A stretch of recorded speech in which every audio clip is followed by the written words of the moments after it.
चिउरा र सुजीबाट यति दामी खाजा घरमा सानातिना कुरामा किचकिच परिरहेको छ।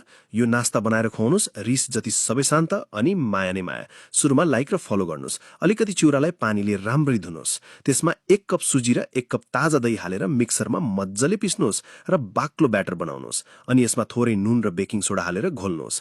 अब प्यानमा थोरै तेल तताएर जिरा र तोरी पड्काउनुहोस्। मसिनो गरी काटेको प्याज, गाजर, भेडे खुर्सानी र हरियो खुर्सानी हालेर भुट्नुहोस्। त्यसपछि कुटेको पनिर, बेसार, धेरै पिरो खानुहुन्छ भने रातो खुर्सानीको धुलो र मिक्स मसला हाल्नुहोस्। अन्त्यमा उसिनेर मिचेको आलु र हरियो धनिया पनि हालेर मिक्स गर्नुहोस्। अब यो स्वादिलो मसलालाई सासाना गोलो आकार दिनुहोस्। अब एउटा सानो प्यानमा तेल तताउनुहोस्। अघि बनाएको चिउरा र सुजीको ब्याटर थोरै हाल्नुहोस्। बीचमा मसलाको टिक्की राख्नुहोस् र फेरि ब्याटरले पुरै छोपिदिनुहोस्। बिर्को लगाएर एकछिन पकाउनुहोस्। माथिबाट थोरै तेल हालेर पल्टाउनुहोस् र दुवैतिर सुनौलो र क्रिस्पी नहुन्जेल पकाउनुहोस्। लौ हेर्नुहोस्, बाहिरबाट क्रिस्पी र भित्रबाट सफ्ट तातो नास्ता तयार भयो।